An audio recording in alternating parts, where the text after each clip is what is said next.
এই নদী ভাঙ্গনের কবলের কারণে আমাদের ৯টি ওয়ার্ডের মধ্যে প্রায় ৬টা ওয়ার্ডই বিলীনের পথে।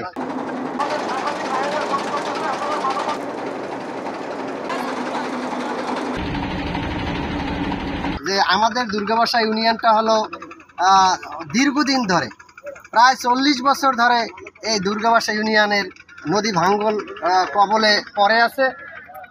এই নদী ভাঙ্গনের কবলের কারণে আমাদের ৯টি ওয়ার্ডের মধ্যে প্রায় ৬টা ওয়ার্ডই বিলীনের পথে।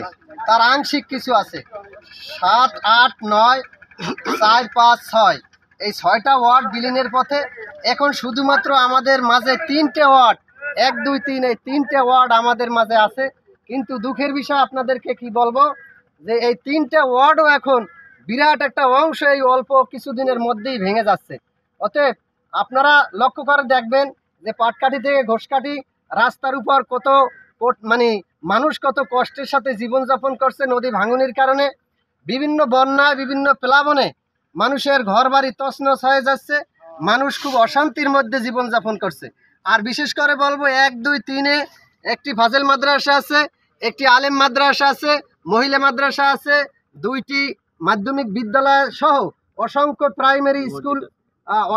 প্রাইমারি স্কুল এবং মসজিদ সামাজিক প্রতিষ্ঠানের এই এলাকা এই ১, ২, ৩ এই ৩টে ওয়ার্ড। এখন এই ৩টে ওয়ার্ডও আমাদের নদীর মধ্যে বিলীন হয়ে যাচ্ছে। অত্যন্ত দুঃখের বিষয়। এখানের মানুষগুলো দেখছেন, আপনারা লক্ষ্য করছেন, সকল মানুষগুলোই ভারাক্রান্ত। আমি এই সাংবাদিক ভাইদের কাছে এই দৃষ্টি আকর্ষণ করো, বিশেষ করে আমাদের এই যে বর্তমান অন্তর্বর্তীকালীন সরকার আছে তার পানি সম্পদ মন্ত্রণালয় সহ সকলের দৃষ্টি আকর্ষণ করছি, তারা যেন আমাদের এই দুর্গাবাসার মানুষের এই করুণ অবস্থার দিকে লক্ষ্য করে আমাদের এই নদী ভাঙনের জন্য যেন একটি ভালো সিদ্ধান্ত নেয়, যাতে আগামী দিনগুলো আমাদের এই দুর্গাবাসা ইউনিয়নের পরিচয়টা আমরা তুলে ধরতে পারি। বাকেরগঞ্জের একটি আগাবাখরখার এই বাকেরগঞ্জকে আমরা যেন এই একটি ইউনিয়ন যেন হারাইয়ে না যাই, আমাদের দুর্গাবাসা ইউনিয়নটা যেন এই মানচিত্রের মধ্যে থাকে, এটা আমি সকলের কাছে বিনীত নিবেদন করছি। এখানে আমাদের এই দুর্গাবাসা ইউনিয়নের ১, ২, ৩ এই ৩টি ওয়ার্ড এখন কিছুদিনের ভিতরেই একদম নদীর ভিতরে বিলীন হয়ে যাচ্ছে। সেক্ষেত্রে আমাদের এই এলাকার অনেক বাড়ি ঘর এবং অনেক শিক্ষা প্রতিষ্ঠান এবং মসজিদ সহ বিভিন্ন প্রতিষ্ঠান আজকে নদীর ভিতরে বিলীন হয়ে চলে যাচ্ছে।